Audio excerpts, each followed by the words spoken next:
All right, what's Q&A here? I'm thinking of something.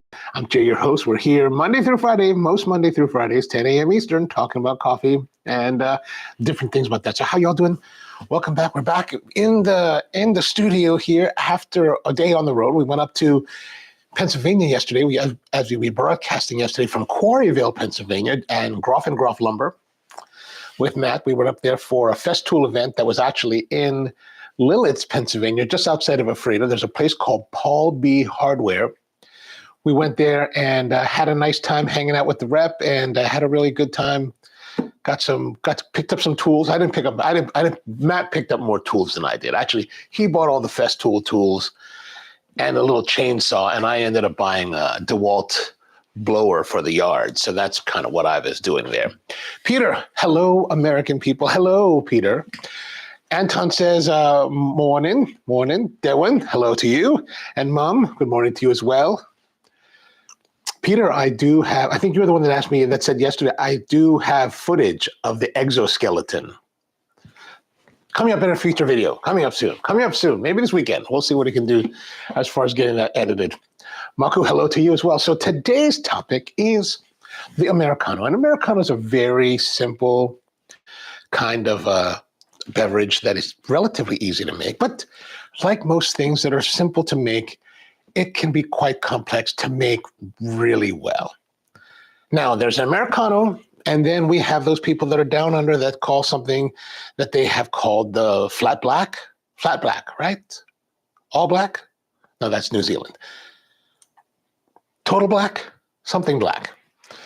Pure black. I know Peter will probably say, "Whoa, you're totally making it wrong," but flat black. No, there's flat white and there's short black. Long black. There it is. Thank you. Oh, it wasn't you. Somebody was talking about the exoskeleton. We will have it. Long black. Thank you, Malcolm. Long black. So Americano and long black, they're pretty much, I'm going to say it, they're pretty much the same thing. They're espresso with water. Americano started because the story is that American GIs during World War II, GI meaning general infantry rather than gastroenteritis, or general, what's the GI for? Gastroenteritis. Anyway, they were traveling. And America, America, we're all about brewed coffee. We love brewed coffee. We love to take that time and brew it right. But American soldiers were in Italy during the war after we had conquered those Mussolini-crazed Italian fascists and occupied the country, and they wanted to drink coffee. But they're in Italy, they only make espresso, right? So it's too strong, it's too bitter, it's too concentrated, it's too intense for American soldiers. So they're like, can you make Americano? Or can you make it with water? Hence the term Americano for these savage Americans who have come to conquer our lands. Now, I don't know how long black came to be, probably because Australians were like, well, we're not going to call it Americano, right? Just like during there was an incident a few years ago. I have a video about the Americano. There was an incident back in Russia during when we were all about freedom fries here in America about 20 years ago. I think that's when it happened. Russians were like, oh, we're not calling it Americano. We're going to call it, the Russiano. I think they're called the Russiano. And if you look up the video that I have on this channel about the Americano, it'll actually goes into a little bit of that history. Oh, Maku, it was you. Okay, Maku. Well, we have you. I have video for you soon. George is with us. What's going on, George? How are you, man? Let's do a red eye as well. Well, we could do red eye. Absolutely. And Peter says the long black is the same. I know, but I agree. But a lot of people get into this whole thing about it's different. And I'm like, quiet. And then I've seen people where they want to define that the long black floats the espresso on top and the Americano puts the espresso at the bottom. I say lazy people put the espresso at the bottom and add water to it. Charlatans do that. That's the line I'm going to draw. I'm going to draw that line in the sand. And I'll tell you why in a moment. Anton says it's almost ironic since espresso Italiano is already quite thin compared to modern ratios. Yes, that's true. So, but I guess back in the day, in the 1940, so we conquered what? America conquered Italy back in the mid-40s, right? The war was over by then. I imagine that, probably even that 7 grams per single shot in Italy in 1945, that's probably pretty strong for Americans still. For us in modern times in 2024, not so strong. We're kind of like we need to add a little bit more. Peter says it's like fries and chips, the same. Well, could we really? Would we really say that? There is, if you go to Belgium or if you go to the United Kingdom, they're chips, okay, right? Or at least frites in Belgium, chips in the UK. They're quite different, though.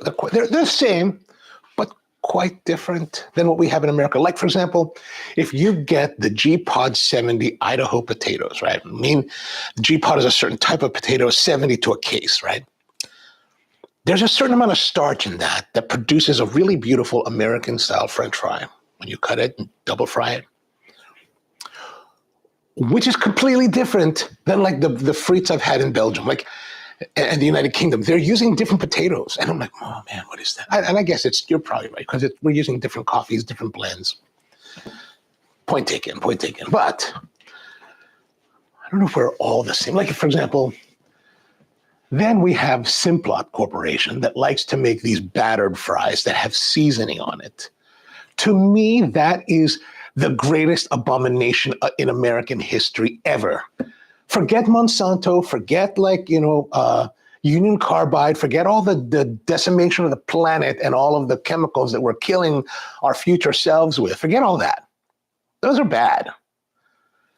The greatest crime against nature and humanity is battered fries. That's it. I'm saying, I'm drawing that line too. I'm going to draw that line here. Empty Head says, but they also use mayo as a dip for fries. I thought growing up in America, I was like, that's disgusting. That's disgusting. And I grew up in America, right? We love mayo here. Like mayo is on everywhere. Like I remember when I was like 18 or 17, actually I was probably 16, 17, somewhere around there. One of my good friends, Kirk, his family, there's no other way to talk about it. There's no other way to describe it. They're hillbillies. They're the hillbilly families, white hillbilly family. Love them to death. Love them so much, right? But they're hillbillies. When we would go to their house, and the grandmother lived there, and the grandmother, she was this old, like Appalachian kind of woman, and she's like, "Are you boys hungry? I'll make you some like steak sandwiches." And it was, back then, steak sandwiches was not what we have today. It's like steakums fried in a pan, and she would get white bread, and she would chop it up with mayo. And I mean, we're not talking like, people put mayo on things, right? Put mayo, right? Man, this thing was slathered in mayo. It was like mayo with just a little bit of steakums. I mean, we would eat. I'm 17 years old or 18, whatever how old I was, and I'm eating this sandwich, and it was really enjoyable. But I remember thinking, this is disgusting. Like it's so much mayonnaise. Like I'm super young at the time, and I'm like, I could feel it in my veins. It's gonna kill me. But she loved to cook for us. It was such a wonderful time. Peter says, we got chicken salt chips here. Ooh, chicken salt chips. What is that? I don't even know what that means. So like it's chicken seasoning on the chips. And see, this is where I get confused. Like people say chips, chips in America. So I'm thinking potato chips, but you're talking about fries. Empty Head says, which is actually amazing mayo over there. Oh, over in Belgium. Yes, very nice, aioli. That's one thing. When we had this whole craze about 15 years ago or so, 15, 18 years ago, people were all like, aioli. It's like, come on, man, just stop calling it aioli. Call it mayo, for God's sake. This is America. Stop trying to be all fancy. Anton says that here we have Pommes Weiss, red white. A mix of ketchup and mayo. Oh, that's pretty good too. Wait, I think in America, if you take that and you add a little bit of relish, $1,000 dressing. I think. Is that right? I'm pretty sure.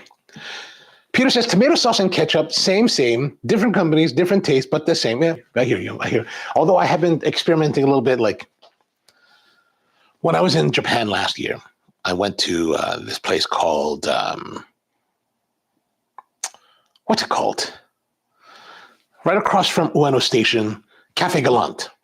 And I ordered the spaghetti Napolitan, which is basically spaghetti, and they put ketchup with, onions and peppers and things like. We've done this on the show, right?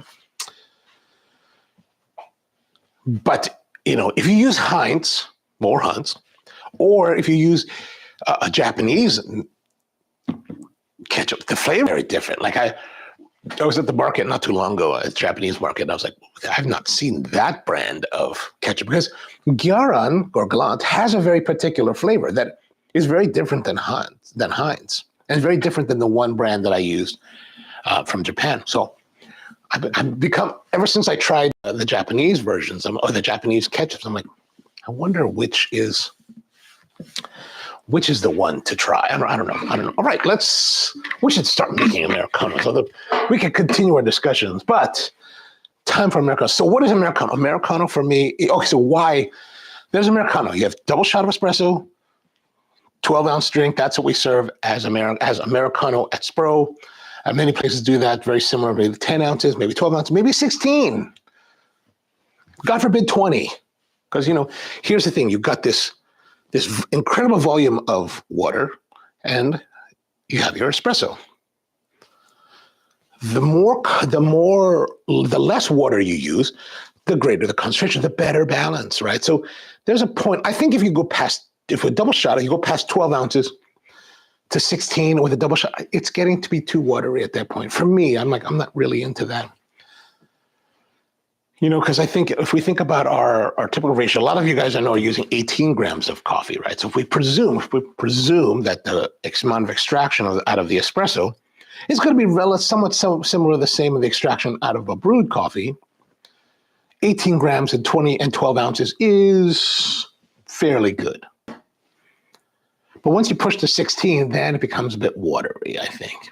So at Spro, we stopped selling 16-ounce coffees many, many years ago and only offered 12-ounce.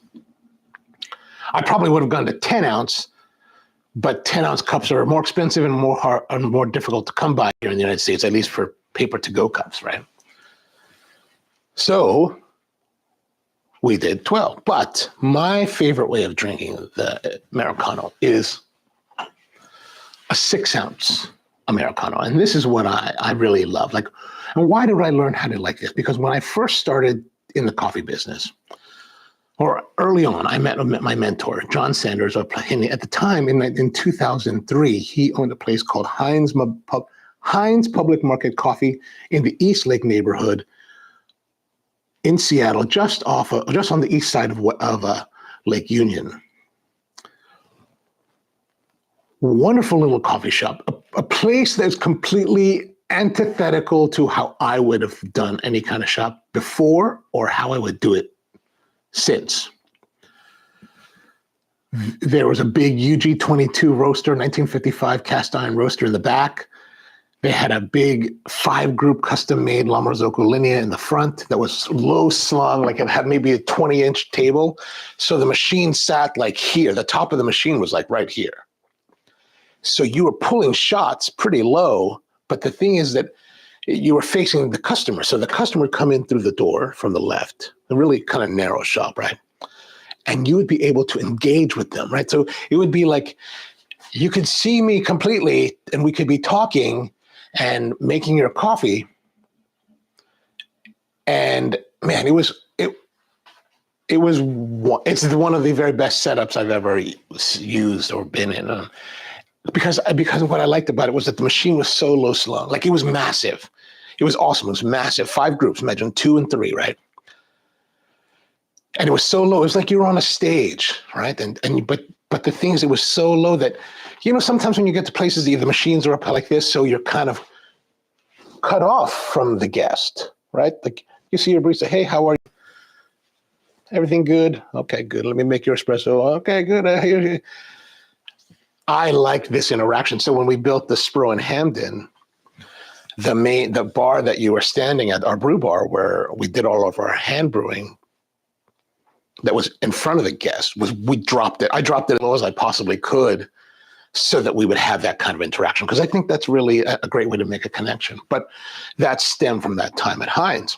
But Heinz was also very much like kind of bohemian kind of shop, which I'm not really into doing bohemian coffee shops, but I just loved it. And like, I learned coffee there, but I would go there for like a week at a time and kind of be the guy absorbing as much as I possibly could. And I remember at 6:30 in the morning, I'd be there. 6:30 in the morning. This is really before the pace really picked up at 7. But I would get this 6 ounce Americano.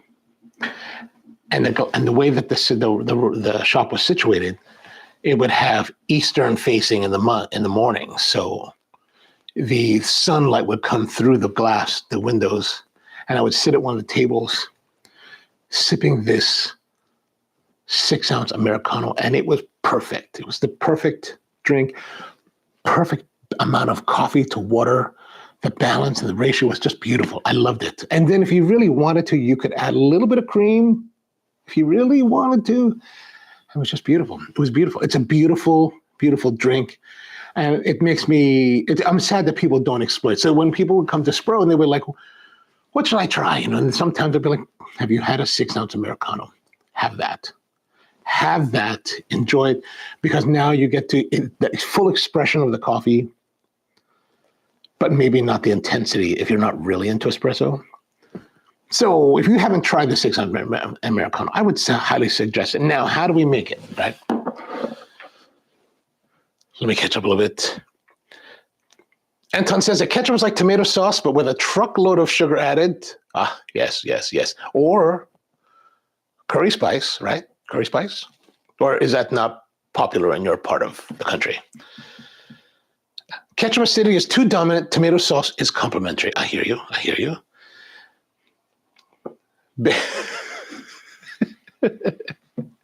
Unfortunately, coffee and fries don't go well together. That we'll have to test that theory one day. So what is, to me, a proper Americano, right? This whole idea that the long black is on top and Americano's on the bottom is just ridiculous. If you're going to make this drink, the espresso should always float on top. Always. Whether you want to call it flat, long black, or you want to call it Americano, or you want to call it Rossiano, whatever you want to call it, float the espresso on top. And here's why, right? Like we've touched base on this before, that I like to put the double shot of espresso or the espresso directly into the vessel serving it in, right? So if I'm going to make this drink, I want to put it in here, right? Certain times, like if we're making a cappuccino, pull the shot first. And then we use the crema to create the art, right? To create the contrast. In this case, one of the things, and when we talk about espresso, right, we put this in a demi-tasse cup like this. The demi-tasse, we'll pull the shot here, and you can see the crema, you can see everything about it, and you're like, oh, that's really nice. Or you're like, oh God, what did that guy do? Like, okay, we'll never come to this shop again. I want to preserve that crema here so that basically it's like this big, long espresso. And this is true whether it's in a 6 ounce cup like this or a 12 ounce to-go cup, or 12 ounce for here cup for that matter. I want us to float that espresso right on top so that you get that beautiful crema. Now, in the case where people we have guests, we serve guests, right? So guests will want to have coffee in the way that they enjoy most. So sometimes that means that the guest would like to have cream and sugar. At Spro, we're not prejudiced against you. You're coming to us for great coffee. We're going to give you great coffee in the way that you enjoy it. So what we'll do, we would train our baristas that if people wanted, we try to query them, right? You want to query your guests to see what they want. Do you need cream and sugar? And they're like, oh yeah. Would you like, how many sugars would you like? And people feel like they lose control, but really it's just about sort of saying they want 2 sugars. And I would tell them, if people would tell you they would like to have 16 scoops of sugar, put the 16 scoops of sugar. We don't care. Like, that's not even our one to tell you that that's too much is not Like, unless we know you pretty well and like we know that you have some kind of like diabetic condition that's going to like wipe you out, we won't necessarily dissuade you from that, right? Like if you've got problems and we know maybe you should only go with 14 instead of 16 today. But what I like to do is take the hot water and, that's what I need to do. We're making Americanos. I have to remember that I need to, we do have some water there. Okay, I need to boil the water. That we're going to take the hot water. We're going to, or before we, so let's say they want to have, I want to have some, maybe 2 scoops of sugars and a little bit of cream. We add it first. Then add the hot water to it. Then we use like a bar spoon and combine it so that it's fully dissolved. So everything is fully combined, and then pull the shot on top, because that way we get to preserve the crema. Because, when you serve it to people, especially if it's in a here situation, they see that. And they may not make any remarks about it. They may not say anything about it. But I think it puts a distinct impression about them that, this place is different.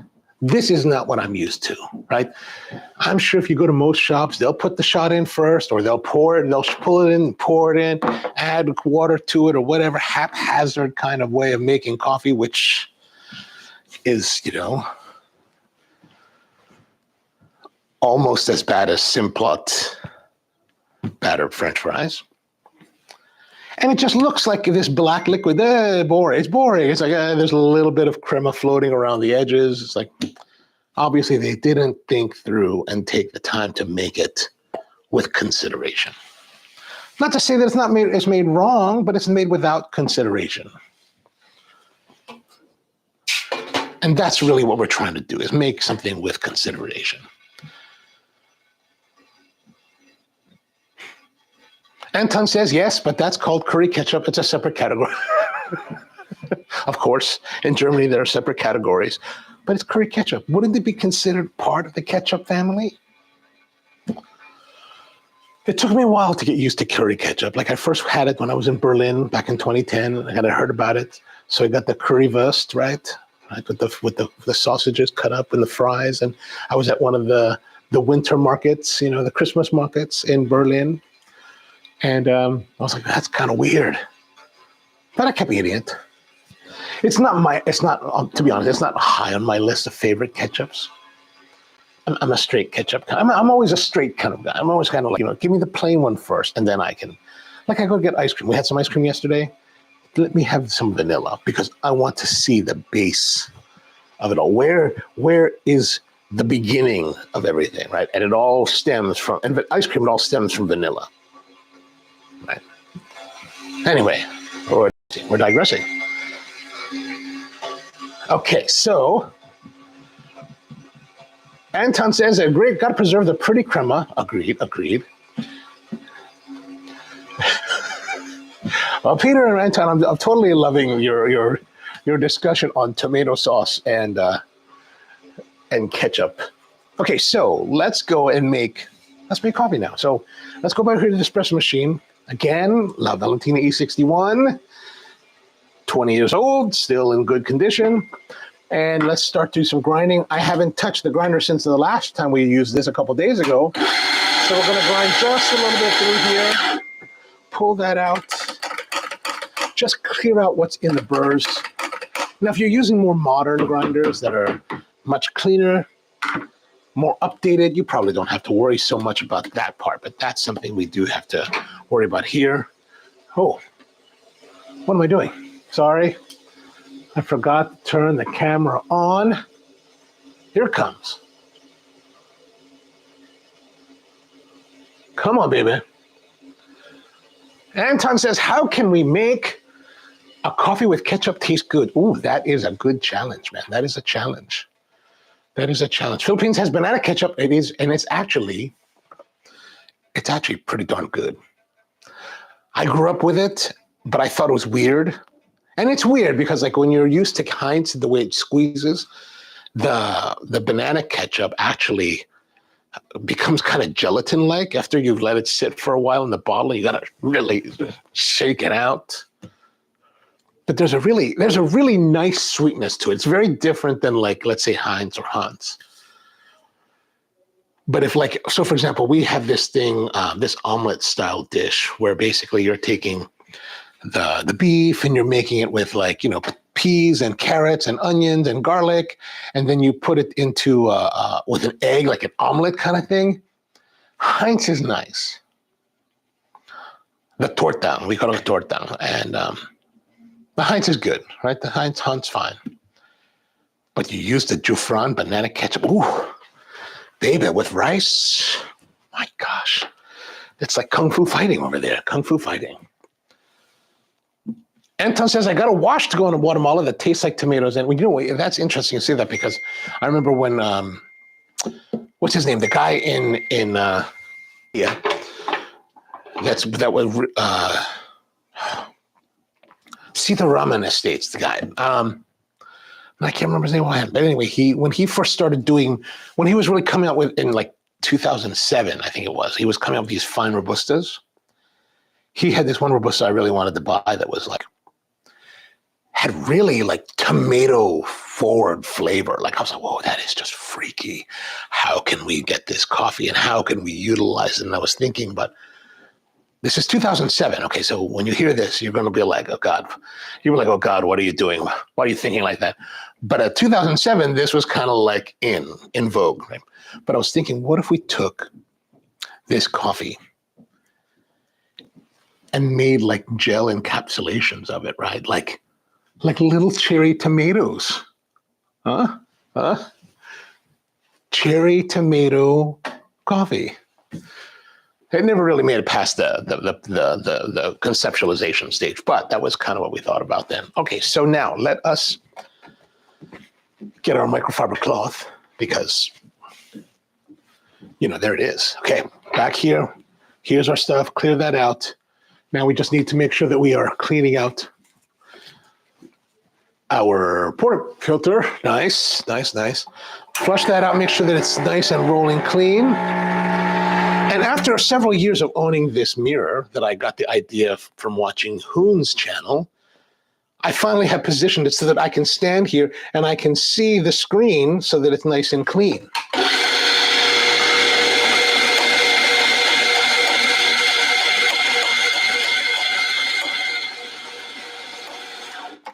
Sometimes I am slow to adapt to and incorporate modern or 3-year-old technology.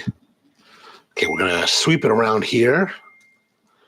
I think that's enough. Now we're gonna pull our test shot, right? We're gonna pull the test shot and see how it is.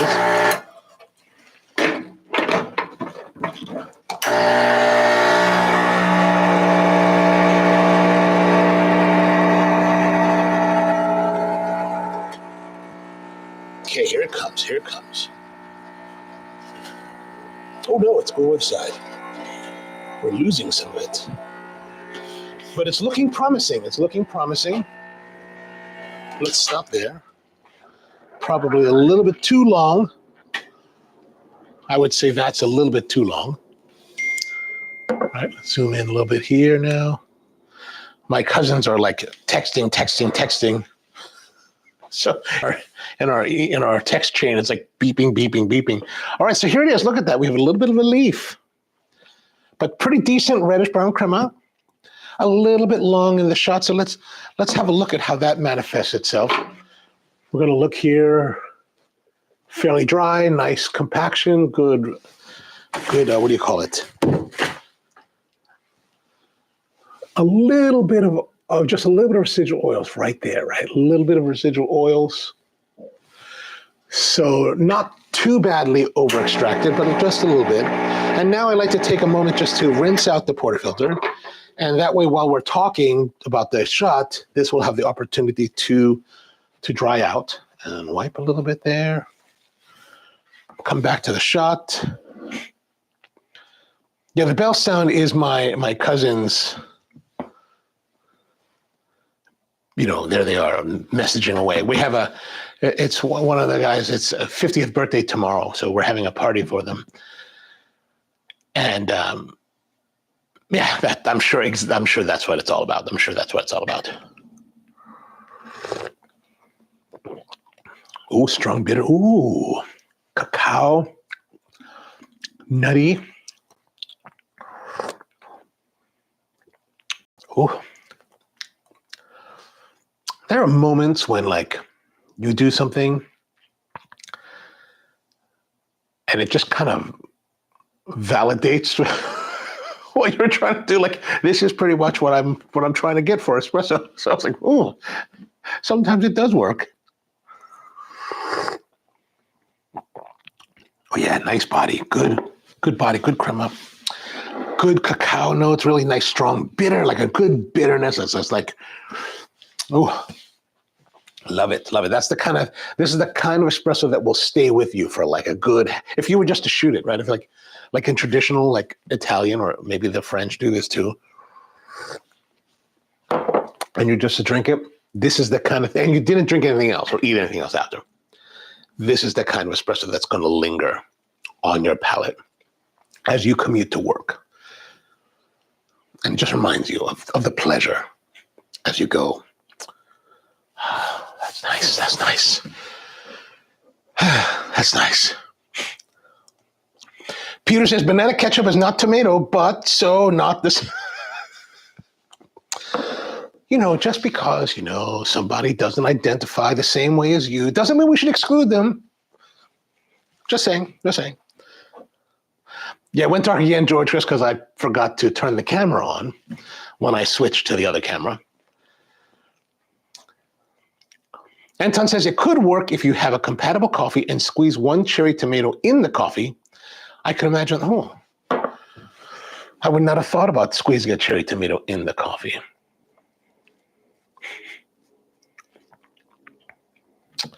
Coffee with ketchup tastes good.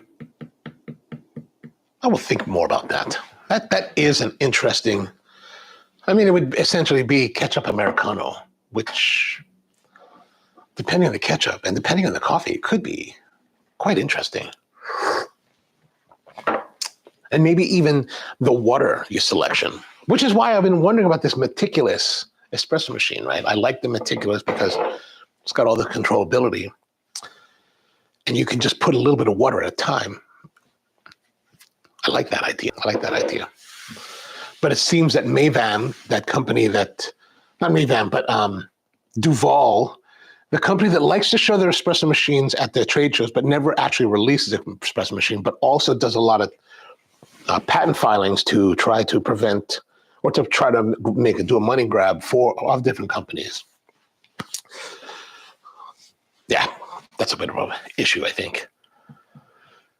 V8 Kano. Oh, I like that. I don't know if I like that. Do I like that? I think I do. I think I don't. I didn't grow up liking tomato sauce. I didn't grow up liking tomatoes, tomato sauce, I'm sorry, not tomato sauce, spaghetti, yes.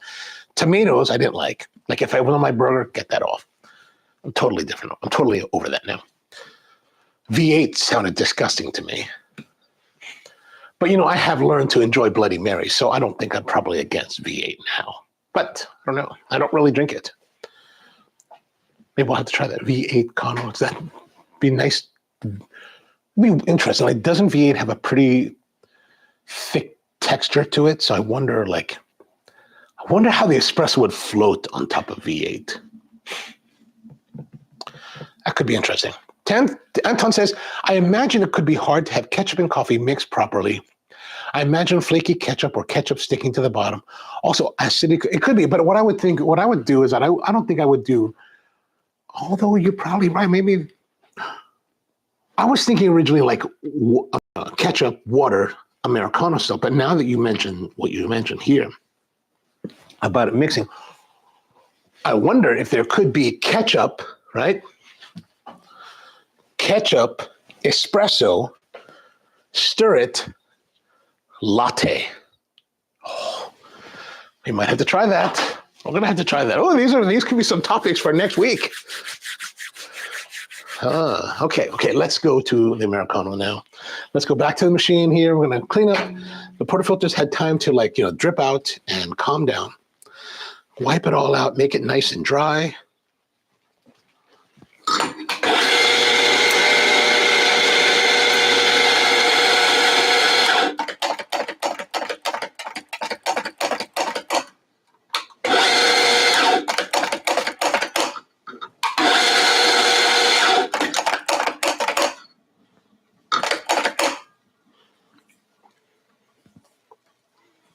Okay, good. Let's get that there.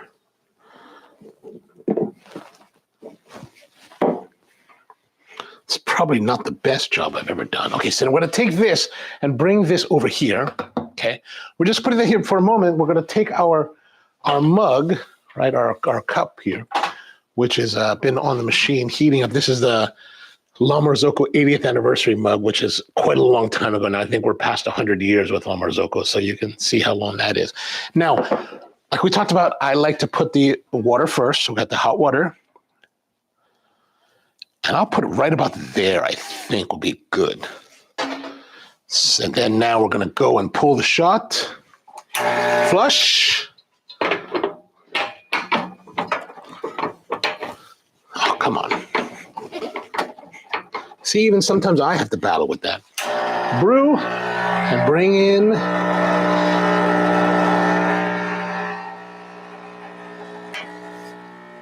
Come on, baby. Come on, baby. Okay, there we go. Now we're rolling. Our shot's coming in, but oh, it's not floating. It's coming up now. Oh, that's not a good shot. No, that's not good. That's not good. That's not nice. Look at that. That is poor. Actually, in the case that this was what we pulled at Spro, I would redo this. I would redo this. This would not pass muster to go to a guest. So we're going to reject that coffee. Let's see what kind of issues we might have found, because our espresso, look, it's probably too little coffee or something. It looks like there could be some kind of issue here. There's a little bit of a hole there. It's not as compacted. Oh, darn it. They don't want the whole basket.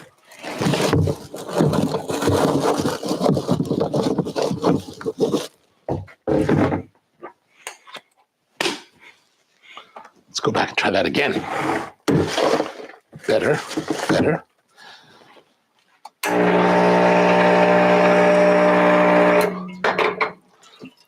So, as you can see, sometimes things happen. You don't get the great shot sometimes. Sometimes you just make it a mistake. And it's not perfect like this. Even though the crumb is holding fairly well, I would like to see it darker. And really, we don't want to see this kind of thinness here. It's not so pretty, not so pretty.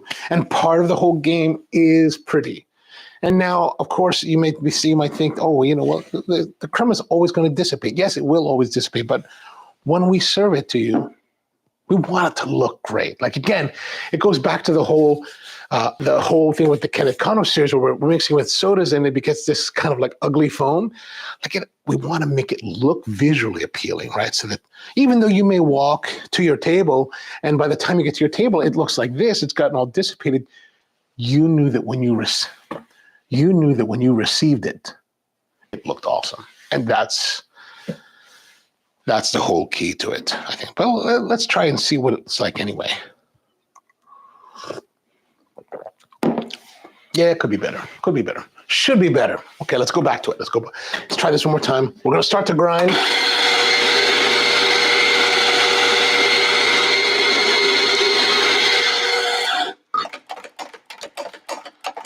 Luckily, I have another cup there.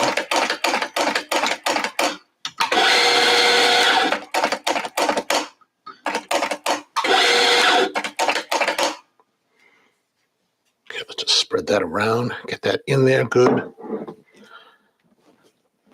I'm going to put this down for a moment while I refill this mug, cup.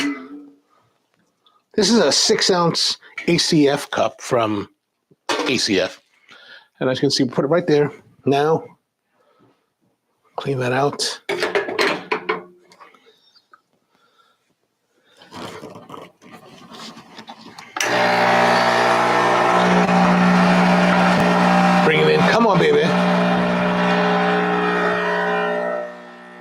me something beautiful.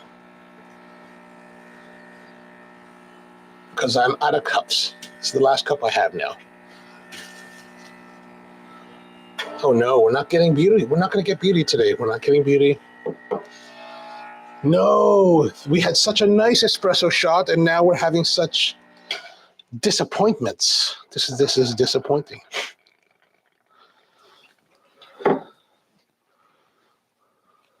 I think the coffee might be changing. Okay, so there it is. That's terrible. That's just not nice. That just doesn't look nice.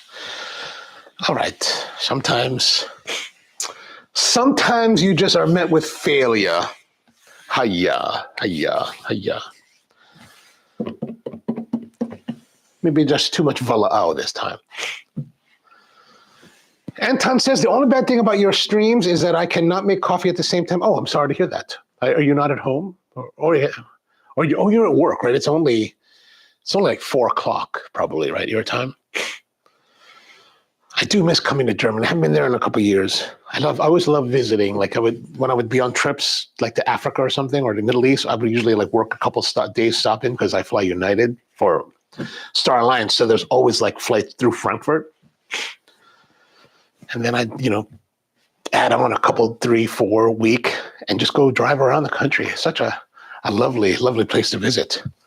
Okay, let's try our new not so beautiful Americano. But you guys, it doesn't look terrible, right? It looks terrible. I can't. If I serve this to myself, I would be disappointed as the customer.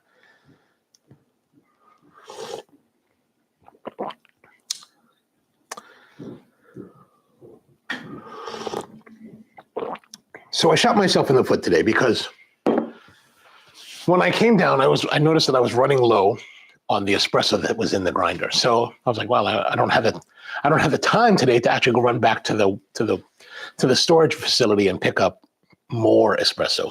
Plus the espresso that's there right now is a little bit young. I only roasted it like maybe 3 or 4 days ago. So I was like, okay, I got this bag here of our house coffee, the House Nation.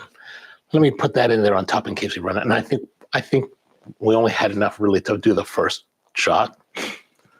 So we're into this newer one, which probably is not meant to perform in the same way. So I can taste the difference between this and tells me that we're definitely into the house coffee, which is also why, well, it's a little more mellow. It's a little bit more mellow of a coffee, which kind of explains the reason why we're getting such a difference in performance with the crema.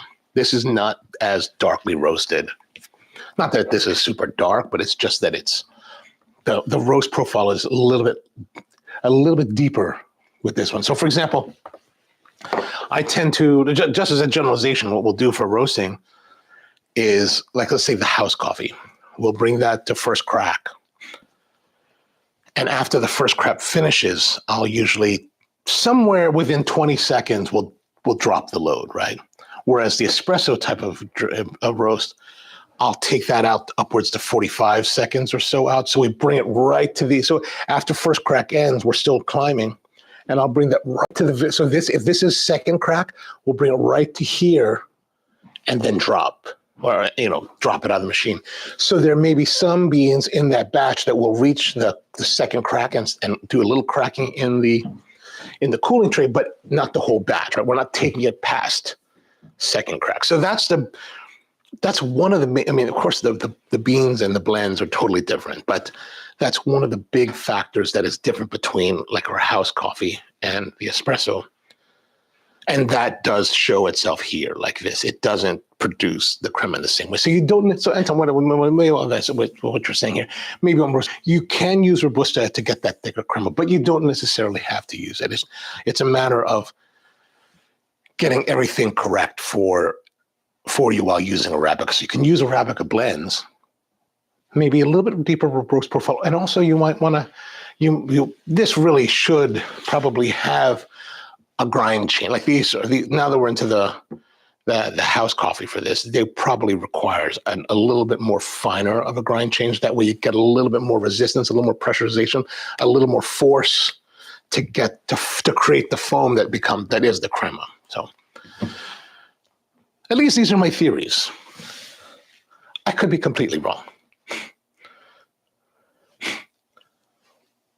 Anton says, no, I'm sticking to the screen. That's why I'm sticking to this. I don't even know what that means. Like, I imagine you kind of like stuck to the screen. Or less clearance might help, less submersion of crema. That could be. That could very much be. That could very much be. Anyway, one thing that I thought I would try with this, because we were in Pennsylvania, so we're at this place, Paul B. Hardware. And as we're checking out, and I have my blower, and I did get a hat. I did get a Festool hat. If you see on my Instagram, I'm wearing it. But on the way out, Matt's like, hey, let's grab some of those pretzels. You know, so Pennsylvania, at least this part of Pennsylvania was wildly populated by Dutch people and Germans. So a lot of influence here, right, in those two realms. Part of that is a large prevalence of pretzels. And Matt grew up in central Pennsylvania, so he's all about the pretzels. He's like, let's get those pretzels. All right, let's try them. But I was like, I've had Snyder's of Hanover. I mean, like, all these like hard pretzels are all the same, whatever. And so we got this. This is a place called Rocky Road Bakery. Hand-twisted sourdough pretzels original. So I bought this bag, and Matt bought a bag of the nuggets that are coated in honey mustard. And I thought I would try this, share it with you here for this experience, but also, oh, here's something that's interesting that I'm noticing right now. Let's look at this coffee. I don't know if this is going to come through so well on the live stream over the feed, but there's a color difference here. So this coffee, at least I'm seeing it with in person. This is slightly more brown than this. This is black. This one is blacker than this, right? Blacker, browner, which is interesting because this is very brown. But I think we had pure of the Espresso 99. Then some of the house got mixed into this one, and then this is all the house, because you can kind of see the color progression changing. Peter says Dutch, Germans, all Europeans, same. I'd say that. I think they all look the same to me. Nothing to get me. Some of these Americans are more upset than me, like, you guys look all the same. All right, so this is the pretzel. This is the pretzel, right? This is the pretzel. And it looks, kind of light for pretzels, right? But I tell you what, when we bit into these, I was like, oh my gosh, like, this is a hard pretzel on a whole nother level. Like, I was like, whoa, the texture. Like, if you ever had Snyder's of Hanover, which is the big brand of like hard pretzels here in America, or Utz or something like that, they're pretty hard, they're brittle, they're like, whatever, but this has texture. This has loft. It's hard. It's weird to say that, but it has some nice flavor. It's supposed to be sourdough. I mean, look at the bottom. It has this craggliness to it. It's totally different than any pretzel that I've had. And of course, Pennsylvania is known for pretzels. Pretzels are very popular. But I thought, maybe this would go nicely with our Americano today. Anton, Austria, say. Oh, that's funny. Okay, so let's give it a try. After we bought this, we had one and we ate it. I was like, oh my gosh, Matt ran back in and bought a few more bags for his kids. And then we were going to eat. We probably would have eaten the whole bag on the way home because it's like an hour and a half drive. But we ended up going to lunch. And so we ate a pretty sizable Pennsylvania Dutch lunch. So, all right, let's try it. Like, there's a light and crispy airiness to it. Hey, look at that. There's a whole, like, you're not biting too hard into it. There's a delicateness to it. All right, let's try.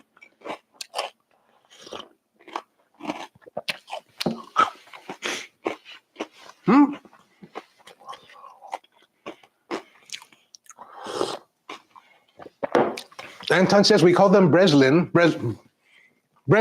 and they are soft. You know what, man, I tell you what. This is a great pretzel. One of my absolute favorite pretzels, though, for Breslin. And I don't know where they get it from, but maybe the real reason that I like to fly through Frankfurt Airport is because I get access to the Lufthansa Senators Lounge. And in their Senators Lounge, they have these pretzels, and oh my God, they're the best. Like if you're at Frankfurt Airport, you outside the A gates, there's a place called Heberer's, and you can buy pretzels there. And those are pretty good. They're fairly good. But the ones they're serving, whoever makes the ones they're serving in the Lufthansa Lounge, to me, maybe this is your native food, but to me, my God, it is the reason I want to have a layover in Frankfurt, to stop in and like have the pretzels. And I like the one with the cheese, the Kass pretzels, right? Kass. I get that, and some of the deli meats, and a Diet Coke, and Mamma Mia, that is some good pretzel. And like, I will take them. Like I have taken like maybe 2 or 3 on the flight out of there, like put in my bag. It's terrible. It's so good, so good. And then you guys like to put butter on the pretzel. Oh my gosh, man, what a revelation that was. I was like, now here's a problem with America, right there. I haven't found any place in the United States, and like Philadelphia is big on pretzels too, like the hot pretzels.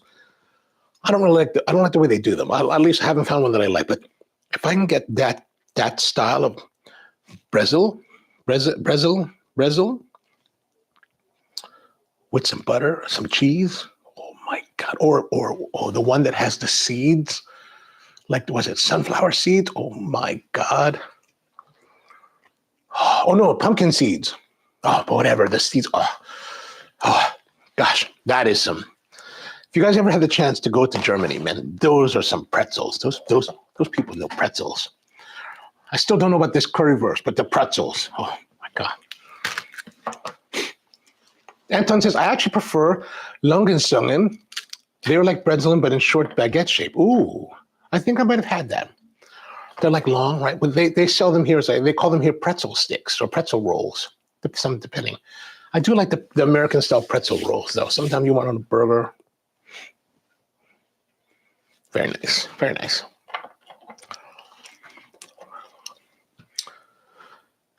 Breslin and Laugenbach. Is that right? Stronghold is in Bayern. Bayern. Oh. Have I been there? I don't know if I've been there. Wow. You guys know pretzels. And the miniature wonderland. And how to make cars. And how to drive on highways. That's the one thing I really liked. Well, one thing I really liked about Germany was that, one thing that was a revelation to me after I started really driving there, I would go to Sixth, and they would give me these rental cars. Like one time I was going to Berlin, right? I was on the way going from Frankfurt to Berlin. I was doing this whole tour. Berlin, I was going to go to the miniature wonderland. I went to go see Volkswagen, and then I went to see BMW. But since I had to go to Berlin, they were like, I'm at the Sixth. They're like, would you like a free upgrade? And I was like, to what? I said, we can give you the 635. I was like, that would be, I was thinking, man, I got to drive to Berlin. That would be dope. But then I was thinking, in Berlin, I got to park a 635. Now that's a pain in the butt. Because my original reservation was for a 118 BMW, the really small, compact hatchback. So I ended up sticking with the 118. I should have got this. I should have just got the 6, but I was thinking practically. But ever since that, I've gone back, and I've had other BMWs as well as an Audi once and a Mercedes. But one thing I must say, what I learned about German cars is that we don't understand German cars in America. Like, we don't understand the true beauty of those vehicles because we drive 60, 75 miles an hour, 80 miles an hour. The true beauty of those cars really comes to life when you're at 130 sustained or 110 sustained for like an hour or two, and you're just, or faster, right? You're just down the Autobahn and you're just cruising, and it's so smooth, so in control. Now, the Volkswagen Passat station wagon, that sucked. I hated that guy. I was like, I'll never buy this car. But everything else, awesome. And and the nice thing about driving fast in Germany that I found was that here in the United States, you can drive fast. You get caught by the cops, but you can drive fast. To my mind, in the United States, the greatest threat to you driving fast is not the police, is not the roadway. It's the idiots on the road here in America, right? Because here in America, we're America. So everybody believes that their way is the right way, and that they have the right of way. So that guy rolling at 50 miles an hour in the far right lane is, as you're rocketing down the road on the far left lane at 100 miles an hour, this guy that's going 50 is just going to decide that, hey, I'm an American in America, and I deserve to be rolling in the left lane. And there he goes. And he will pull into your lane, and you will either have to brake really hard, honk at him, and then he gives you the finger, or you'll collide with him and crash and probably kill yourself. In Germany, you guys are so hardcore about the way you drive and the way that you do everything there that, like, I can rocket down the road at 200 miles an hour. I didn't do this myself. My friend was driving in a big, like, A7 Audi. Or maybe it was 230. It was 230 kilometers, right? He said, we can rocket at that rate with the knowledge that nobody's going to jump into your lane. So it was so much more relaxing to drive at very high speed in Germany than it was, and than it is anywhere else in the world. So I really enjoy that. I really respect that. And my friend was also telling me that you guys are super hardcore about your laws, right? Like, he was telling me, like, it's very difficult to get a license. So you have to learn about all the cars. You have to prove that you understand how all the vehicles on the road, how they work. And you guys are really strict on, like, your speed limits, right? Like, so if it goes from no speed limit to like 80, everybody slows down. Or let's say it goes to no speed limit to 120, then to 80, then to 50, then to 30. When you hit those signs, everybody's slowing down. And he was telling me that he got caught once going 10 kilometers over the speed limit, which that's nothing. 10 kilometers, like 5 miles an hour. He said, yeah, but I got a 30-day suspension. I was like, what? A 30-day suspension for speeding? I was like, oh my gosh, man. He's like, well, we can take it whenever we want, but it has to be a 30-day suspension. I was like, whoa. So you guys are super hardcore. And I for one, appreciate that.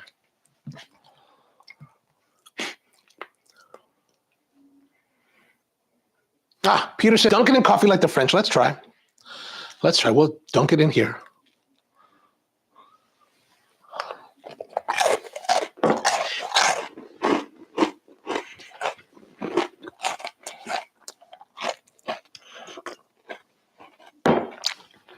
Not bad. When it hit my mouth, I had this brief thought that it might have been nice if I had taken some butter and then dunked it in. But that's not, this combination is not terrible. A bit unconventional. The salt I thought might clash, but it's actually, maybe enhancing a little bit. Anton says, no, it's not right. Sounds funny. I guess maybe we should be done. For Germans, maybe the idea is to dunk the pretzels into the beer. Maybe. Or a coffee stout. In Germany, do you guys do coffee stouts, like things like that? Or is it just always like straight beers? I don't recall in the German brew houses that I've been to that they have like flavored beers in that respect. One of my favorites is a place in Heidelberg called Brauhaus Vetter, V-E-T-T-R. And my friend turned me on to the place. And he was like, man, if you ever go to Heidelberg, go to this Vetter. And I was like, all right. My first trip there, I happened to be in Heidelberg. Or maybe I went to Heidelberg just to go try it. I don't recall. But I happened to be there in the wintertime, like November, and they had their winter Bach, or Christmas Bach, one of those Bachs. Man, it was so good. I was every time I've gone back, I'm like, I need to go there and drink. And I'm not a beer drinker, but I was like, this is a beer that speaks to me. I was like, Anton says, my mother used to say only old people dunk their bread in coffee because their teeth. Moms always have such wisdom. The beauty is fading. Now there are paid subscriptions for functions of the cars that won't unlock. That is ridiculous. Like I heard, they tried that in America, and I think they got a lot of pushback on the heated seats. BMW had these heated seats, and they tried this subscription model, and I think they had to go back on it because I think people were so pissed off. And I think that it's true, man. If you're going to put something stupid if you don't want to give people heated seats, don't give them heated seats. Don't put them in there. But don't make it a subscription. That's one thing. I hate subscription models. I'm kind of cheap. Like, I don't like subscription models. Like, if you have to, like, for example, let's say like with editing software or production software, Adobe, only per subscription, won't use it. Even my accounting system, I'm still running a 2015 version of it because the new versions are all like subscription based. I'm like, I don't need my accounting system to be cloud based and a subscription. I just need it to be reliable and isolated. Like if I need to transmit it, I can put it onto a file, put it on my regular computer as a whatever file, and then send it to my accountant. I don't need to have it be online. I don't know. That's just me. That's just me because I'm old and, curmudgeonly. Peter says, we got Tim Tam Slam here, like dunking, but more super. What in the world is Tim Tam Slam? I'm going to have to look that up. Anton says, and in Germany, there are also countless idiots on the road. Yeah, I was one of those guys. I remember one time I was gonna move to the left lane, then I kind of didn't notice until the last moment that there was this guy in like a M3, and he was barreling, and I was like, oh shit, and I ducked back. But people get upset. Like, I mean, I've made a couple mistakes on the road, there, and like the drivers just lose their mind, and I was like, okay, I admit, rightly so. I was, even at the time, I was like, my apologies. Because like you can't pass on the right. People get really wildly upset. So and I think what happened was that I was getting on the exit. So if you can only pass on the right if you're out on exit, and if they're here and you're passing them here, you can pass them. But if you're just on a straight road, you can never pass them, right? But I was here, and I think what happened was that I was getting onto another merging, but I think it was a little bit, I probably passed him a little bit too early because he was all like flipping out. I was like, sorry, from America.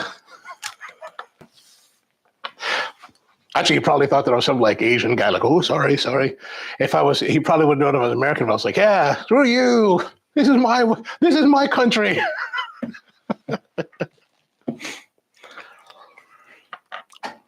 And Anton says there are strict laws about what can be called beer. No, understood. Here we don't have those kind of things. We could do, this is America. We do whatever we want here. Whatever we want to do, you can be you. Anton says that the law is called Reinheitsgebot. Reinheitsgebot, the law of purity. Only 4 ingredients can go into beer: hops, malt, yeast, and water. Oh, nice. I don't drink alcohol, by the way. Yeah, I don't really drink alcohol that much either. Don't let all this fool you. I mean, if I really drank all of this, I certainly would be, I don't know, I probably wouldn't be doing, I'd probably be like in the hospital or something. I hear you. All right. So, pretty good. I can't really, nice enough coffee. Like, even though a shot looked terrible, it's actually very pleasant to drink. Now, perhaps if I was making this in a to-go cup with a lid, maybe we let go. Now, that one's not as nice. This is better because now this is that blend of the two coffees. This one is definitely the House Nation all by itself. So better experience than this one. So I would definitely have tossed this one and maybe kept this one. All right. That's it for this week. Thank you very much for tuning in. Tomorrow, I'm heading to the Renaissance Festival here in Maryland. There's a Renaissance Festival. I've got to get my leather gear all ready because I've got some gauntlets and I got a big cape. What I really was wanting to get was like some when we were younger, I was always thinking I'd love to have a chainmail shirt, like a chainmail to go to the club. I thought that would be awesome, but they were so expensive to make. They were like $400 back then. Probably $2,000 now. I probably should have had one made back then. But anyway, so tomorrow at the Renaissance Festival. Last time I went as a samurai warrior. This time I'm going to go as more medieval period.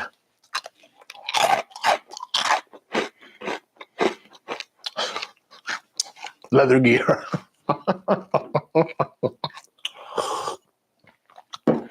That was another lifetime ago. Huh. Peter's asking cosplay. No, you know what? Well, I think my life is a cosplay for most of the time. I think it's a lot of fun. Yeah, I love the cosplay idea. Like I love those. You know what I love? I love the people that are willing to go out and put on like the really hardcore costumes. Like, oh, that's amazing. There's a certain level of freedom in their minds that they have.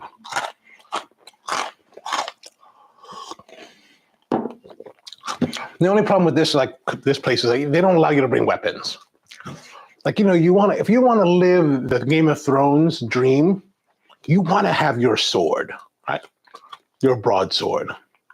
I got a broadsword. Like in the olden days of the Renaissance Festival, you could go there and buy the weapons. Now, and then I would buy the sword. When I bought the sword, I put them in the sheath and I was able to walk around with it for the day. They wouldn't let you bring it back in back then, but you could walk around with it. Now they package it up. It's all, I have this big mace too, this like big steel mace. It's a brutal looking instrument, but I was like, I got to have that. That's awesome. Maybe we'll do something with that on Monday when we're done. I'm cosplaying. That's definitely what a lot of people think. Like, where are you from? Baltimore? No, where are you really from? Where the hell do you really think I'm from? Sometimes I'll be like, where are you from? Baltimore? No, really, where are you really from? Baltimore? It's like, yeah, but you look like you're from Germany. Well, my family many years ago. Well, yeah, exactly. That is life in America. All right, so another great time with you guys. Thanks for tuning in. Appreciate you being here. Back again on Monday.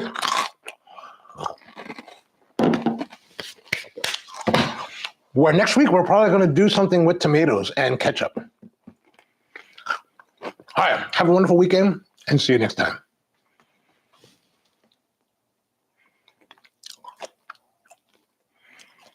Mako, I am ready for Halloween.